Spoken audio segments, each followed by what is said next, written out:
किसान भाइयों मित्रों, मैं अमन सिंह स्वागत करता हूं आपका हमारे YouTube चैनल में जिसका नाम आधुनिक खेतीबाड़ी है।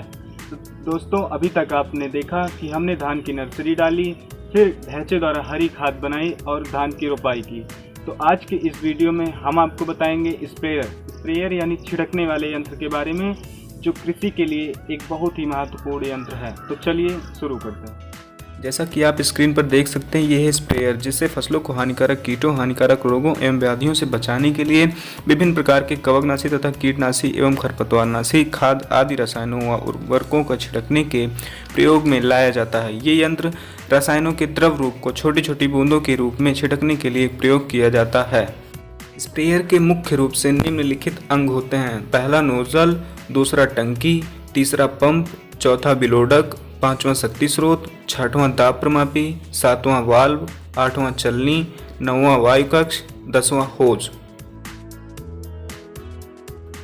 तो आइए हम आपको बताते हैं नोजल के बारे में, जो कि स्प्रेयर का पहला भाग होता है। स्प्रेयर में नोजल एक बहुत महत्वपूर्ण भाग है, क्योंकि यही भाग घोल को महीन व मोटी बूंदों में परिवर्तित करता है। जब हम किसी तरल पदार्थ को किसी पतले छेद से पूरी शक्ति के दाब द्वारा गुजारते हैं तो वह कणों में विभाजित हो जाता है या बढ़ जाता है।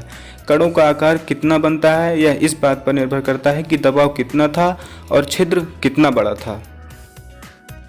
जैसा कि आप स्क्रीन पर देख सकते हैं, ये कुछ नोजल के प्रकार हैं जो काम में लाए जाते हैं। पहला गोल या अंगूठी के आकार के, दूसरा डिस्क या त्रिशंकुओं के आकार के, तीसरा समतल पंखे की तरह के।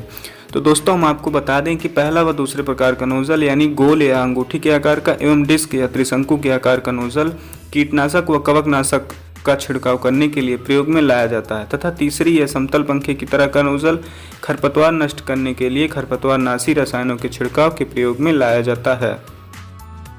तो दोस्तों, नोजल के बाद आता है टंकी का नंबर। छिड़काव के लिए जो घोल तैयार किया जाता है उसे रखने के लिए किसी बर्तन की आवश्यकता होती है, इसलिए स्प्रेयर में एक टंकी लगा दी जाती है जो किसी धातु या प्लास्टिक की बनी होती है। टंकी का आकार भिन्न भिन्न हो सकता है, अर्थात कोई टंकी छोटी अथवा बड़ी भी हो सकती है। टंकी के ऊपर एक बड़ा सा छेद होता है ताकि उसमें रसायनों एवं पानी का सरलतापूर्वक भरा जा सके एवं इस्तेमाल के बाद टंकी को साफ भी किया जा सके। टंकी की नली में एक निकास डॉट भी लगी रहती है ताकि सफाई करते समय छिड़काव सामग्री को पूर्ण रूप से निकाला जा सके।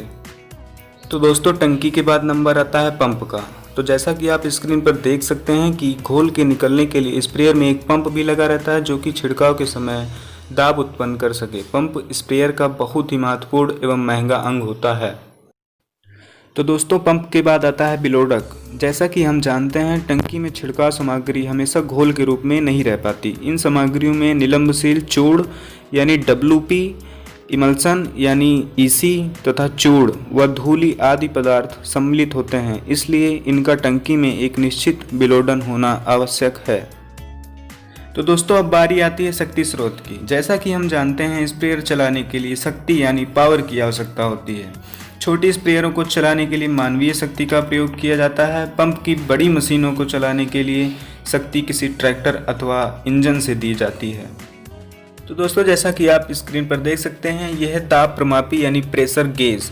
दाब प्रमापी पंप के निकलने वाले मार्ग पर लगा रहता है, जो पंप का दाब सीमा के भीतर आशंकित होता है। यह दाब प्रमापी छिड़काव करने वाले व्यक्ति का दाब उचित ढंग से समायोजन करने में मार्गदर्शन करता है। दोस्तों, जैसा कि हम जानते हैं, वाल्व छिड़काव मशीन का एक महत्वपूर्ण अंग है, क्योंकि यह स्प्रे सामग्री की दिशा को नियंत्रण करता है। इसको पाइप में फिट कर दिया जाता है ताकि घोल नोजल की ओर हो जाए। तो दोस्तों, जैसा कि आप स्क्रीन पर देख सकते हैं, यह है चलनी या फिल्टर, जो टंकी और पंप के बीच चूसड़ मार्ग में लगी होती है ताकि उसकी सहायता से नोजल में आने जाने वाले घोल पर प्रभाव डालने वाले तत्व जैसे कूड़ा करकट, खरपतवार, पॉलीथीन आदि को पहले ही रोक लिया जाए। तो दोस्तों, चलनी के बाद आता है नंबर वायु कक्ष का। जो स्प्रेयर पंप सिस्टम पर कार्य करते हैं, उनमें एक वायु कक्ष निस्सरण मार्ग में फिट कर दिया जाता है। इस वायु कक्ष की सहायता से पंप के स्पंदनों को कम करने में मदद मिलती है, जिससे नोजल पर एक समान दबाव पड़ता है। तो दोस्तों, स्प्रेयर का अंतिम भाग होज होता है। एक अच्छा होज हल्का, मजबूत तथा लचकदार होना चाहिए। प्लास्टिक तथा नायलॉन के होज अच्छे रहते हैं। दोस्तों आज के इस वीडियो में हमने जाना स्प्रेयर और उसके विभिन्न अंगों के बारे में। तो बने रहिए हमारे साथ, अगले वीडियो में मैं आपको बताऊंगा स्प्रेयर कितने प्रकार के तथा कौन कौन से होते हैं। धन्यवाद।